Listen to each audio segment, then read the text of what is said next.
আসসালামু আলাইকুম এভরিওয়ান। খাসির মাংসের রান্নার ঘরোয়া রেসিপি। আপনারা যদি এই রান্নাটি দেখতে চান তাহলে ভিডিওটি প্রথম থেকে শেষ পর্যন্ত দেখুন। প্রথমে গ্যাসে কড়াই বসিয়ে দিতে হবে। কড়াই গরম হলে তার মধ্যে সরিষার তেল ঢেলে দিতে হবে। তেল গরম হলে শুকনো লঙ্কা, পেঁয়াজ, তেজপাতা দিয়ে একটু হালকা করে ভেজে নিতে হবে। তারপর ওর মধ্যে খাসির মাংস দিতে হবে।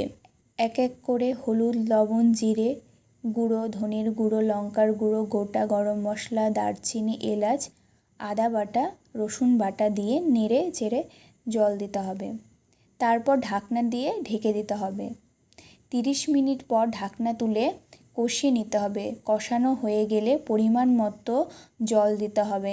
নামানোর আগে গরম মশলার গুঁড়ো দিয়ে নেড়ে চেড়ে নামাতে হবে। তাহলেই তৈরি হয়ে যাবে ঘরোয়া পদ্ধতিতে খাসির মাংসের রান্না।